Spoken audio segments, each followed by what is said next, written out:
盒內有465張卡牌，分別印有1到30，而每款卡牌嘅數量同卡牌嘅號碼係一樣。例如號碼2就有2張卡牌，號碼13嘅卡牌就有13張。每次從盒內隨機抽出一張卡牌，最少抽出多少張卡牌，才能確保2張抽出的卡牌上的號碼之和是10的倍數。Hello， 我係 Math Concept 嘅 Carl Sir， 今日會同大家講一講2025年 Math Conception 5年級第39題。呢一個咧喺比賽嘅時候只有 0.1% 嘅小朋友答啱嘅啫。咁我哋認真聽住個題目咯。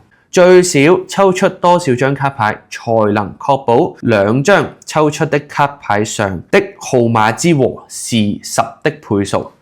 簡單嚟講，抽出嚟嘅任意2張加埋要係10嘅倍數。好啦，10嘅倍數我哋知道佢嘅個位必須要0，得唔得？因為10嘅倍數10、20、30佢嘅個位都係0，所以一陣間我哋計算嘅時候需要運算到佢嘅個位就可以啦。咁我哋而家睇一睇先，我哋有1啦、11、21嘅卡牌喺度，個位係1嘅卡牌，我哋就會有1張、11張、21張，總共33張。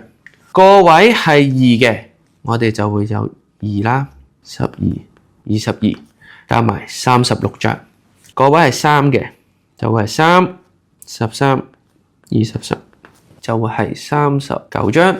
如此類推，4、5、6、7、8、9、0。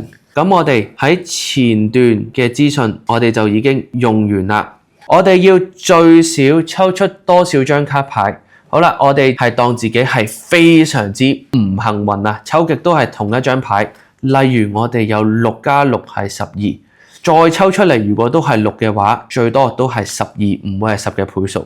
所以我哋會先抽晒6出嚟先，咁就會係48張牌啦。6同乜嘢嘅組合係唔會組成到0字尾啊？我今次就抽7咯，所有7嘅牌都抽出嚟，就會係51啦。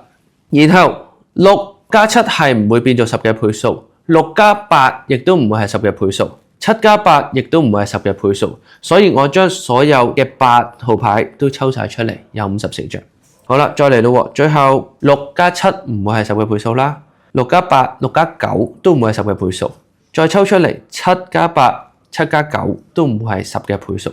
所以我哋將6、7、8、9嘅牌都抽晒出嚟先。抽完之後，咦，都係唔會組成到10嘅倍數喎。仲有啲乜嘢係唔可以做呢？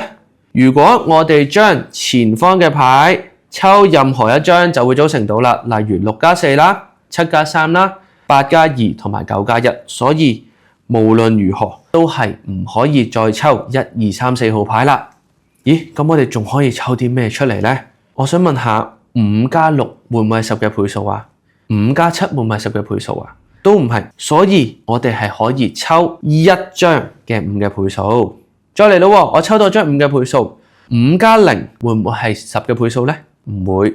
6加0、7加0、8加0、9加0都唔會。所以我哋再可以抽多1張係0出嚟，但係唔可以抽2張咯，因為如果10加20就會係10嘅倍數啦。或者抽2張5出嚟，5同15加出嚟亦都會變成10嘅倍數啦。呢度大概就我哋個答案啦，所以得出嚟會係212。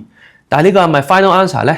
未算，因為我哋問題問你嘅係確保2張牌係10嘅倍數，所以我要達成到倍數嘅條件，所以要喺呢度任何地方抽多1張先達成到，所以答案係213，亦都係第39題嘅答案啦。好，如果想知道更加多 Math Conception 嘅解題嘅話，記得 subscribe 我哋嘅 YouTube channel，我哋下一條片再見。